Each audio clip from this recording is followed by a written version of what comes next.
사실 이번 TEDx 판교의 주제가 Back to Human이지 않습니까? 그래서 그걸 듣고서 제가 생각했던 거는 제가 여기서 어떤 말씀 드릴까라는 고민을 굉장히 많이 했었어요. 근데 생각을 해보니까 제가 하고 있는 일이 결국 사람에 관련된 일이더라고요. 그래서 사실 제가 일하고 있는 그 팀의 이름도 Human Centered Innovation이라는 이름입니다. 그래서 제가 오늘 여러분께 드린 말씀은 사람과 이노베이션에 관련된 이야기입니다. 여러분들 이노베이션 하면 어떤 생각이 드십니까? 이노베이션이 뭐죠? 이노베이션 하면 여러분들이 생각하시는 것들은 굉장히 큰 주제들일 거라고 생각을 합니다. 되게 큰 기술, 최첨단 과학이거나 혹은 조직이나 어떤 그 기업에서 만드는 그런 것들이라고 생각을 하시겠죠. 그러면 이런 이노베이션에서 여러분들과 같은 보통 사람들은 무슨 역할을 담당할까요? 혹시 생각해 보셨나요? 네. 기업에서는 혹은 이제 정부나 조직이나 이런 데서는 그런 사람들의 역할은 그저 그들이 만들어낸 어떤 제품이나 컨셉 이런 것들을 판단해주고 그 다음에 수용해주는 그런 역할이라고 생각할 것입니다. 그런데 저는 좀 다른 얘기를 하고 싶습니다. 오히려 사람들이 그런 이노베이션을 이끄는 주체라는 역할을 말씀드리고 싶습니다. 그래서 이게 어떤 이야기냐? 제가 발견한 몇 가지 사례와 경험들을 통해서 말씀드릴 텐데요. 첫 번째 사진을 보겠습니다. 사진에 어떤 게 보이십니까? 네, 휠체어, 전동 휠체어죠, 그것도. 그다음에 몸이 불편하신 분과 몸이 불편하신 분을 도와주시기 위한 그런 이제 그 보호자분이 계십니다. 여기서 제가 발견한 것은 사실 이 부분입니다. 전동 휠체어라는 완제품에 이 사용자가 추가해서 다른 발판과 보조 바퀴인 것이죠. 사람들은 제가 생각할 때는 이런 문제가 그들이 원하는 가치가 해결되지 않으면 스스로 해결하려고 하는 그런 본능들이 있는 것 같습니다. 그래서 이렇게 만들어서 활용을 하는 것이죠. 또 다른 사진을 보시겠습니다. 네. 여러분들 퀵 서비스 아저씨들 굉장히 익숙하시죠? 이분들을 보면 어떤 생각이 드십니까? 그냥 나는 그냥 물건을 받고 그 다음에 빠르게 어떻게 물건을 보내고 하는 그런 것들을 해주시는 분이구나라고 생각하실 겁니다. 근데 이분들이 가지고 계신 고통은 어떤 것들이었을까요? 제가 이분들을 살펴봤을 때 이분들이 갖는 가장 큰 고통은 전화를 놓치지 않는 것입니다. 주문을 받아야 되잖아요. 그런데 전화를 중개해주는 여러 가지 회사들이 있고 그 회사들을 여러 개를 갖고 있어야 사실 그들은 업무를 열심히 잘할 수 있는 거죠. 돈을 벌 수 있는 그런 구조가 되어 있는 것입니다. 그러다 보니까 여러 가지 휴대폰, 스마트폰을 여러 개를 가지고 있고 그것들 동시에 봐야 되는데 그것들이 불편하다 보니 스스로 이렇게 자구책을 만들어서 이렇게 활용하고 있는 모습을 볼 수 있습니다. 사실은 저기에 대한 얘기를 좀 더 드리면 그 전에는 저렇게 화려한, 제가 보기엔 아직 화려한데 이렇게 화려한 모습의 거치대가 아니었었어요. 락앤락 박스 아시죠? 이 휴대용기. 휴대용기에 스마트폰을 쫙 붙여갖고 고무밴드로 이어서 보시면서 이렇게 이 배달하는 업무를 하셨던 그런 모습들을 볼 수가 있었습니다. 근데 시간이 좀 지나니까 또 어떤 누군가가 저렇게 멋진 틀을 짜서 하는 모습을 볼 수가 있었습니다. 마찬가지로 저분도 커다란 어떤 그 기업이라든지 조직 혹은 최첨단 기술로 해결해주지 못하는 문제들을 스스로 해결하는 모습을 볼 수 있었던 것이죠. 다음 사진 보시겠습니다. 자, 저기 보시는 사진이 뭔 것 같습니까? 예, 마네킹입니다. 마네킹. 저는 업무상 고객들을 직접 많이 방문하는 일들을 하게 되는데요. 한 여성의 집에 방문했을 때에 발견한 마네킹입니다. 그래서 제가 여쭤봤어요. 마네킹을 왜 사셨냐? 했더니 이분은 아마 여러분들도 많이 하실 텐데 옷을 산 다음에 어느 정도 입어보고 이게 좀 마음에 안 들고 새 옷을 사야 될 상황이 발생하게 되면 중고로 판매를 하신답니다. 근데 이분이 주신 팁이기도 한데 근데 중고로 팔 때 보통 분들은 그냥 바닥에다 방바닥에다가 이렇게 옷을 깔고 사진을 찍어서 올리고 파는 그런 모습들을 그렇게 하신다는 거죠. 근데 이분은 그렇게 했더니 잘 안 팔리는 거예요. 옷에 태가 잘 안 살아 보이잖아요. 그래서 부득불 저 마네킹을 구입을 하셨습니다. 그래서 입혀놓고 사진을 찍으면 너무 잘 나오니까. 그리고 사람들이 더 잘 사니까 그런 걸 빨리 깨달으신 거죠. 그런데 이분의 이 마네킹을 샀던 첫 번째 목적은 저렇게 발전을 했습니다. 이제 마네킹에서 눈에 띄는 건 무엇입니까? 각종 액세서리들이죠. 귀걸이, 핀, 여러 가지 등등등이 있습니다. 왜 저렇게 꽂아놨을까요? 아마 여성분들은 많이 공감을 하실 거라 생각을 하는데요. 보통 액세서리들은 그냥 너무 작아요. 너무 작다 보니까 액세서리 합니다. 막 담아 놓습니다. 근데 매번 외출을 할 때 액세서리를 찾는 거는 커다란 고통이죠. 근데 저기에다 따다다다다 꽂아놓으니까 어떻게 되겠습니까? 쉽게 찾을 수 있죠. 눈에 찾을 수도 있고. 저렇게 확장을 했습니다. 사람들은 사실 저게 굉장히 페인풀한데 저걸 해결해 주는 사람은, 그런 기업은, 조직은 아무 데도 없었던 거죠. 여전히 그냥 있는 그 방식대로 하는 것들을 사람들은 저렇게 해결을 하고 있습니다.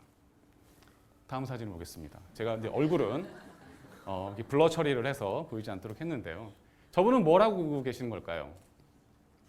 저분은 사실 모바일 기기를 통해서 동영상을 감상하고 계십니다. 아마 여러분들이 많이 느끼실 거예요. 모바일 기기로 요즘에 동영상들 많이 보시는데 가장 불편한 점은 자세예요, 자세. 그렇죠? PC에서 앉아서 보자니 이렇게 정자세로 봐야 되고, 또 나는 누워서 보고 싶은데 누워서 보려면 이렇게 손 들고 있으면 팔이 아프잖아요. 그러니까 이분은 이 어려운 점을 스스로 해결하신 그런 모습입니다. 어떻게 해결하셨냐면 밖에 나가서 실제로 이 마이크 스탠드하고 이 독서대하고 거기다가 심지어 여기 보시면 조명까지 있죠. 조명을 만들어서 스스로 저렇게 거치대를 만들었습니다. 그래서 편하게 보시는 거죠. 그렇죠? 그래서 저것도 역시 누군가가 해결해 주지 않는 문제예요. 그러나 사람들은 저게 꼭 필요한, 그리고 아마 여러분들이 보시기에 저게 굉장히 웃긴 모습이지만 누군가가 굉장히 팬시하게 디자인을 가미해서 멋지게 만들어서 시장에 내놓으면 어떠세요? 사실 겁니다, 분명히. 편해 보이니까. 있으면 나도 저런 페인이 있으니까 라는 생각이 드신다는 거죠. 자, 다음 사진은요. 여기가 어딘 것 같습니까? 네, 시장이죠. 근데 시장이 어디냐면 서울에 있는 중부시장이라는 곳이에요. 중부시장은 건어물 시장으로 되게 유명합니다. 근데 건어물이라는 거, 여러분들 이제 시장 가시면 아시길 텐데, 건어물이라는 걸 살 때 가장 중요한 건 선도를 확인해야 되잖아요. 얼마나 신선한지. 근데 신선도를 확인하는 게 냉장고에 넣어놓고 막 포장해놓고 그 덮개를 씌워놓고 하게 되면 확인할 길이 없어요. 그러다 보니 상인들은 그냥 쫙 좌판에 깔아놓는 그런 모습들을 하게 되는데, 그때 가장 힘든 게 뭘까요? 그렇죠.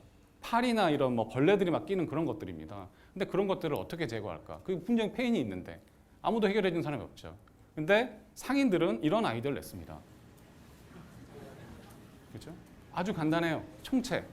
총체에다가 모터를 달아서 빙빙빙 돌려서 내가 상인이 일부러 막 손을 휘젓지 않아도 파리를 쫓을 수 있는 그런 것들을 개발해서 쓰고 있다는 거죠.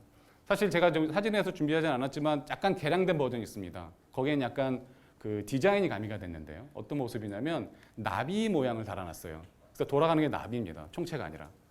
그래서 계속 쫓아내는 이제 그런 역할들을 한다는 것이죠. 제가 지금까지 보여드린 사진과 동영상에서 말씀드리고자 하는 것은 결국 여러분들, 일반인들이 갖고 있는 창의 본능에 관련된 부분입니다. 제 이 강연의 주제는 여러분 당신들의 잊고 있는 본능이라는 얘기를 이 타이틀로 되어 있는데요. 잊고 있는 본능이라는 게 결국 창의적인 본능이라는 것이죠. 본능은 사람이나 짐승이나 다 가지고 있어요. 그렇죠? 그러나 짐승과 구별되는 본능이 제가 생각할 때는 창의 본능이라고 생각합니다. 창의 본능이 무엇이냐? 문제가 생겼을 때 스스로 해결하려고 하는 본능인 것이죠. 짐승들이나 동물들 같은 경우에는 사실 그런 어떤 문제가 생기게 되면 그것을 받아들입니다. 수긍하고 살죠. 근데 사람들은 어떻습니까? 해결을 해야 됩니다. 해결하지 못하면 굉장히 힘들어지는 것이죠. 그럼 다시 한번 돌아가 보겠습니다. 그러면 이노베이션에서 그냥 일반인인 여러분들의 역할은 무엇일까요? 기업이나 어떤 과학자나 어떤 개발자나 이런 기술자들이 내놓는 그런 그 신제품이나 이런 것들을 판단하는 역할만 있을까요? 그렇지 않을 것입니다. 그렇죠? 오히려 앞에서 제가 보여드렸던 사진과 동영상들처럼 문제를 제기하는 역할, 내가 문제를 해결하는 역할, 힌트를 주는 역할도 가지고 있다고 생각을 합니다. 이런 것들은 기업이나 요즘에 굉장히 이노베이션이 화두가 많이 되고 있잖아요. 영원한 화두이긴 합니다만 이런 기업이나 정부나 어떤 이 단체나 개발자들한테 큰 영감을 주는데요. 이런 것들은 실제로 제가 경험한 어떤 제품 개발 사례에서도 찾아볼 수 있었습니다. 저도 처음에 이노베이션에 관련된 일을 시작할 때는 이노베이션이라는 건 결국 전문가들에 의해서 이루어지는 것이라고 생각을 했어요.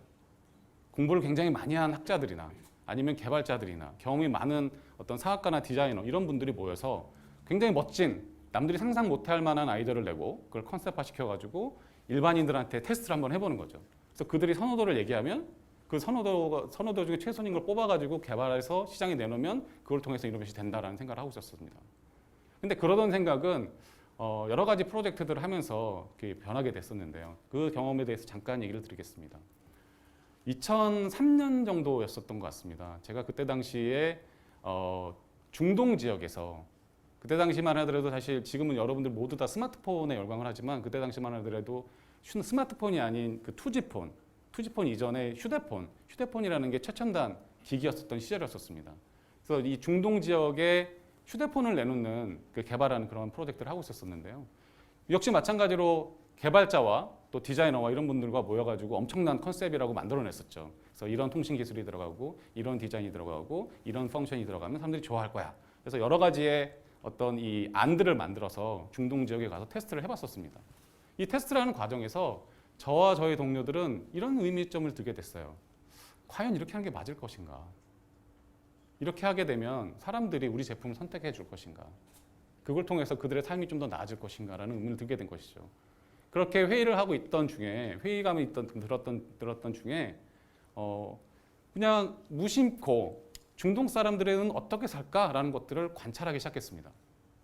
근데 관찰했을 때 특징적인 게 하나 발견됐어요. 그들에겐 굉장히 익숙하지만 저희한테 굉장히 낯설고 신기한 장면이었습니다. 중동 사람들의 종교는 대부분 무엇이죠? 예, 무슬림입니다. 무슬림이 매일 하는 것들이 있습니다. 그게 뭐냐면 메카의 방향, 사우디아라비아의 메카의 방향으로 5번의 예배를 드리는 것이었었죠. 그래서 저희는 그렇게 생각했습니다. 아, 저거다. 저들한테 해줘야 될 기능, 차별화된 기능, 경쟁자들이 내놓지 못하는 이노베이션의 방점은 어떻게 보면 저들의 저 모습들을 좀 더 편리하게 해주는 것이다 라고 생각을 했었습니다. 그래서 이걸 가지고 개발 부서에 다시 한번 얘기를 했죠. 지금까지 저희가 준비했던 컨셉이 아니고 이 메카 방향을 찾아주는 컨셉으로 제품을 출시해야 됩니다 라고 했습니다. 반응이 어땠을까요? 거절당했습니다. 왜냐? 다른 경쟁자들이 하고 있지 않으니까. 두 번째, 원가가 많이 드니까. 항상 그런 것들이 그 이노베이션에서는 문제가 되곤 하거든요. 그래도 뭐 부득불 막 저희가 우기고 하다 보니까 그러면 그 휴대폰에 그 기능을 넣어줄 수는 없지만 대신 액세서리로 해주겠다라고 해서 이런 게 나왔죠. 네, 좀 해상도가 좋지는 않긴 한데 그냥 그 G5300이라는 휴대폰 모델에 이렇게 액세서리로 이 나침반을 제공해 주기 시작했습니다. 근데 되게 재밌었던 건 뭐냐면요. 사람들이 휴대폰은 별로 좋아하지 않더라고요. 근데 나침반을 그렇게 찾는 거예요. 공짜로 얻을 수 없냐. 나침반 나도 갖고 싶다. 그래서 거기에서 저희는 큰 깨달음이 있었습니다. 그래서 다음 모델은 멋있어졌죠. 뭐 디자인이나 이런 것도 멋있어졌지만 안에 전자식 컴파스를 집어넣어서 그들이 원할 땐 언제든지 이 방위를 찾아서 그들의 그 습관, 그들의 종교적인 습관인 예배를 하루에 5번씩 드리는데 문제가 없도록 하는 부분들입니다. 또 다른 사례도 있습니다. 제가 사진을 준비하지 못했는데 또 다른 사례는 제가 중남미 지역에서 같은 비슷한 프로젝트를 하고 있었습니다. 여러분들 중남미 하면 어떤 것들이 연상되십니까? 축구도 되게 잘하고 또 굉장히 자유롭고 또 천주교 신자도 많고 뭐 이런 긍정적인 부분들도 있지만 또 중남미를 막상 여행하겠다라고 하면 치안에 대한 그런 우려점들을 많이 들으셨을 겁니다. 그래서 저희는 어떤 생각을 했냐면 여러 가지 뭐 축구 관련된 기능도 놓고 뭐 천주교 관련된 기능 놓고 이런 것도 다 좋은데 거기에다가 이 사람들이 아무래도 이 치안이나 이런 것도 우려를 하다 보니까 저희가 내놨던 컨셉이 뭐였냐면 내가 전하는 모습이 상대방에 보이지 않도록 그래서 전화를 뭐 뺏기거나 도난당하거나 하는 모습으로 보이지 않도록 하는 한 손 안에 들어가는 휴대폰이라는 컨셉을 제안을 했었습니다. 근데 어떻게 됐을까요? 예. 거절까지는 아니지만 어쨌든 그분들이 좋아하지 않으셨습니다. 정말 신기했었어. 왜 그럴까? 왜 그들은 늘 우리란 보통의 인간이라면 그런 내가 불안하거나 위험한 상황에 당하는 것에 대해서 두려워할 텐데 왜 이분들은 그렇게 만들어줬는데 구매하지 않을까? 거기에 대한 해답은 저희를 도와주셨던 현지 교포 통역에 의해서 들을 수 있었습니다. 저희가 우연히 물어봤어요. 아, 이렇게 그 치안이 안 좋은 곳에서 사시면 불안하지 않으세요? 라고 물어봤습니다. 그때 그분의 그 연배는 대략 한 20대 한 중초반 정도 되시는 분이었어요. 그분의 답변은 다음과 같았습니다. 괜찮아요. 저 지금까지 강도 4번밖에 안 당했어요. 여기 살만해요. 그렇죠? 그래서 그게 무슨 의미일까? 생각을 해봤더니 이분들한테는 저희가 당하지 않았기 때문에 두려워하는 그런 공포들보다 오히려 내가 더 화려하고 멋지고 있어 보이고 이런 것들을 보여주는 것들이 훨씬 더 큰 의미로 작용했던 것이죠. 여러분들 브라질에 삼바 축제가 있죠. 그렇죠. 우리나라 시즌으로 따지면 겨울에 합니다. 이게 그쪽에서는 여름이니까. 근데 이 브라질 사람들은 이 삼바 축제를 위해서 1년을 삽니다. 모든 걸 다 끌어모아서 삼바다 다 쏟아붓는 거죠. 화려하고 멋진 것입니다. 그렇죠? 그래서 이런 부분들을 살펴봤을 때 제가 생각했던 부분은 제가 깨달았던 것은 두 가지였습니다. 첫 번째, 이노베이션이라는 거는 어떤 첨단 기술의 개발이나 제품과 서비스를 시장에 내놓는 것만으로서는 안 된다는 겁니다. 어떻게 해야 되느냐? 그것을 통해서 고객들의 가치를 증진시켜줘야 된다는 거죠. 그래야 그들의 삶들이 좋아지고 그래야 이노베이션이 실제로 이루어지기 때문인 것입니다. 두 번째는 그러면 이런 일을 하기 위해서는 무엇부터 해야 되느냐? 어떤 뭐 랩에서 혹은 이제 어떤 실험실에서 이런 사무실에서 무엇이 있을까를 연구하고 고민하는 것보다 가장 먼저 사람들을 관찰해야 된다는 것입니다. 사람들이 어떤 본능이 있는지, 무엇을 하고자 하는지, 그것 통해서 어떤 가치를 실현시키고자 하는 것인지 라는 부분들이 가장 중요하다고 생각을 했고요. 그래서 제가 여러분들한테 말씀드리고 싶은 내용은 그것입니다. 이노베이션이라는 걸 떠올릴 때 아까 말씀드렸던 것처럼 뭐 굉장히 큰 그 기술이라든지 기업이라든지 조직이라든지 첨단 기술 이런 것들만 떠오를 것이 아니라 가장 먼저 사람에 대해서 생각하셔라. 이노베이션은 사람과 관련된 것이다. 이노베이션은 어떤 플래그십을 꼽는 그런 행위가 아니고 여러분들의 삶을 좀 더 좋게 만드는 행위다. 그래서 앞으로 이노베이션을 하시고자 하시거나 이노베이션을 통해서 뭔가 성과를 이루고자 하시는 분이 계시다면 사람들의 창의 본능을 살펴보십시오. 무엇을 만들고자 하는가? 그들이 무엇을 좋아하는가? 무엇을 원하고자 하는 부분을 살펴보시는 말씀을 좀 드리고 싶습니다. 제가 준비한 부분은 여기까지입니다. 고맙습니다.